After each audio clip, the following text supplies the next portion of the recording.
नमस्कार, स्वागत है आपका। और कॉटन एसोसिएशन ऑफ इंडिया के प्रेसिडेंट अतुल गनात्रा हमारे साथ आप जुड़ चुके हैं। अतुल जी नमस्कार। और सभी सेक्टर से सुबह से हमारी यहाँ पर लगातार बातचीत हो रही है कि जीएसटी का कितना फायदा उनको हुआ है, और जहां तक यार्न और फाइबर पर घटी जीएसटी की दर है, जहां पर हमने इसको रैशनलाइज होता हुआ देखा है 5% पे ये है, आप कैसे देखते हैं इसे? इनिशियल रिएक्शन क्या है? जी, गुड आफ्टरनून मनीषा जी। देखिए, ये मैनमेड फाइबर पे जो 18% था जीएसटी, उसको 5% किया, तो 13% का बेनिफिट फाइबर में होगा। और यान पे जो 12% था वो 5% हुआ, तो वहां 7% का फायदा होगा। तो ये देखे तो ओवरऑल पूरी टेक्सटाइल इंडस्ट्री को इसको फायदा होगा, जबकि कॉटन में इतना कुछ इससे हमारे को बहुत फायदा होगा, थोड़ा नुकसान होगा, मगर फायदा कॉटन को नहीं होगा, मगर टेक्सटाइल इंडस्ट्री को इसका बहुत फायदा होगा। और एक चीज हो गई कि जो टैरिफ लगने के बाद जो है ना, जो टेक्सटाइल इंडस्ट्री हमारी गवर्नमेंट की नजर में आई कि हमने क्या क्या प्रॉब्लम थे, बहुत साल से डिमांड थी ये सब निकालने के लिए, थोड़ा इसके भाव ज्यादा है, मगर गवर्नमेंट के ध्यान में नहीं आ रहा था। मगर अभी टैरिफ लगने के बाद गवर्नमेंट को मालूम पड़े कि इंडस्ट्री को क्या प्रॉब्लम है, तो हमारी इंपोर्ट ड्यूटी 11% निकाल दी। फिर हमने बोला था सीसीआई के रेट ज्यादा है, वो भी करीब करीब 5%, 2,600 रुपया सीसीआई ने भी भाव कम कर दिए। और अभी ये जीएसटी का बेनिफिट, तो ओवरऑल अभी टेक्सटाइल ठीक होने जा रहा है। एक और डिमांड पेंडिंग है कि अगर एक्सपोर्टर को इंसेंटिव मिल जाएगा तो फिर जो जो हानि पहुंची है वो बहुत बहुत हम बोल सकते हैं कि ओवरऑल अभी ठीक हो जाएगा, अगर थोड़े इंसेंटिव दे देंगे तो। जी मनीषा जी।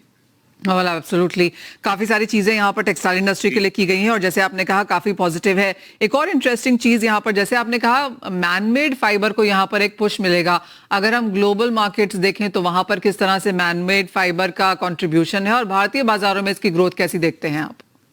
जी मनीषा जी, बहुत अच्छा क्वेश्चन है।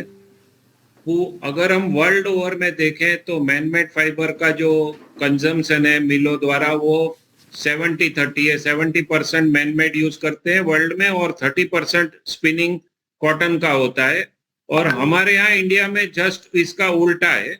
यहाँ हमारे यहाँ 70% स्पिनिंग मिल कॉटन स्पिन करती है और 30% मैनमेड करती है। तो अब ये ऐसा लगता है कि ये जो रिलीफ मिला है ये 13%, इससे ऐसा लगता है कि फिर से मिले थोड़ा कॉटन कम करके मैनमेड की तरफ जाएगी। और आने वाले 5 साल में ऐसा लगता है कि हमारा भी लेवल भले वर्ल्ड लेवल पे 70-30 पे नहीं पहुंचे, पर 50-50 होएगा आने वाले 5 साल में, ऐसा दिख रहा है मनीषा जी। All right. एक और चीज, क्योंकि आप हमारे साथ हैं अतुल जी, और वो है जिस तरह के इंपोर्ट्स की एक्सपेक्टेशन है। जैसे आपने कहा 11% की गिरावट देखने को मिली है इंपोर्ट ड्यूटी में, तो इंपोर्ट सस्ता अब यहाँ पर आता हुआ नजर आएगा। भारतीय बाजारों में फसल अच्छी मानी जा रही है, जैसे आप हमें लगातार बताते रहे हैं। अंतर्राष्ट्रीय बाजारों में भी कॉटन की अच्छी खासी यहाँ पर सप्लाईज है। सीसीआई की तरफ से यहाँ पर शायद हम रिकॉर्ड परचेजिंग इस बार होता हुआ देखेंगे, क्योंकि सारी चीजें इस तरफ इशारा करती हैं कि कॉटन इस बार और सस्ती हो सकती है भारतीय बाजारों में। तो 3 चीजें हैं यहाँ पर। एक तो ये कि किस तरह का इंपोर्ट हम देख रहे हैं, दूसरा सीसीआई इस बार कितना इंपोर्ट कर सकती है, और तीसरी बात किस तरह के प्राइसेस रह सकते हैं। जी देखिए, फर्स्ट क्वेश्चन आपने पूछा तो इंपोर्ट सितंबर तक शायद 42 लाख बेल्स का इंपोर्ट होगा, जो कि रिकॉर्ड हाई है, लास्ट 100 इयर्स में नहीं हुआ। और अगर सीसीआई ने अपनी सेल पॉलिसी नहीं बदली, वो क्या करते हैं, पूरे अक्टूबर से लेके मार्च तक कॉटन खरीदते हैं और 6 महीना कॉटन बेचते नहीं है, इसलिए मिलें इंपोर्ट कर लेती है। और सीसीआई के भाव इस साल इंटरनेशनल मार्केट से बहुत ऊंचे थे, तो इंपोर्ट हो गया। अगर सीसीआई फिर से वही गलती करेगी तो फिर से इंपोर्ट हो जाएगा, ऐसा लग रहा है, ज्यादा हो जाएगा। सॉरी। और नंबर 2 आपने पूछा कि प्राइस लेवल क्या रहेंगे, तो प्राइस लेवल अभी आइस फ्यूचर पे हमारी पूरी मार्केट चलती है, तो आइस फ्यूचर अभी 65-66 पे चल रहे हैं, जो कि 46,000 है। और इंडियन कॉटन अभी 1500 ऑन है, 20% का फर्क है। तो ऐसा लगता है कि इंडियन प्राइस भी बढ़ेंगे नहीं, मगर सीसीआई की खरीदी को चलते हुए आगे 1-2 महीने के बाद प्राइस थोड़े स्टेबल रहेंगे। अभी भी सीसीआई के भाव ज्यादा है। अगर सीसीआई ने अभी इमीडिएटली भाव नहीं कम किए तो जो ये ड्यूटी फ्री है अक्टूबर नवंबर दिसंबर, इसमें ऐसा लगता है कि 15-20 लाख बेल्स के कॉन्ट्रैक्ट होके वो कॉटन फिर से इंपोर्ट हो जाएगा। जी मनीषा जी। आप एक और चीज यहाँ पर सीसीआई कितना माल खरीदेगी आपको क्या लगता है? अगर हम 42 लाख बेल्स का यहाँ पर इंपोर्ट देख रहे हैं इस सीजन में और आगे जाके नई फसल भी आ रही है, इंपोर्ट भी और सस्ता यहाँ पर होगा, तो सीसीआई कितना खरीदेगी, किस लेवल पे? एमएसपी पे खरीदेगी, लेकिन कितना खरीदेगी? जी देखिए, आज जो एमएसपी के भाव है 8,100 रुपया, उसमें जीनर तो परचेस ही नहीं कर सकता है क्योंकि जीनर को कॉस्ट आएगा 57,000 से लेके 60,000 स्टेट वाइज आएगा। तो अतुल जी, 8100 का एमएसपी है और करंट प्राइसेस क्या है मार्केट में, ओपन मार्केट? देखिए एमएसपी है 8,100 और अभी कपास जो आ रहा है वो बिक रहा है 7,000 रुपये में।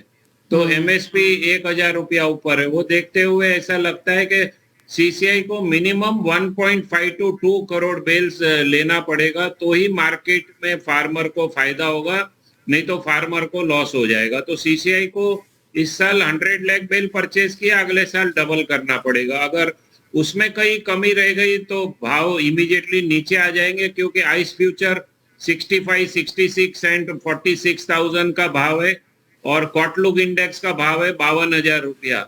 तो ना तो हम एक्सपोर्ट कर सकते हैं ये भाव में कॉटन और ना हमारी मिल को इतना ऊंचा कॉटन परवड़ेगा।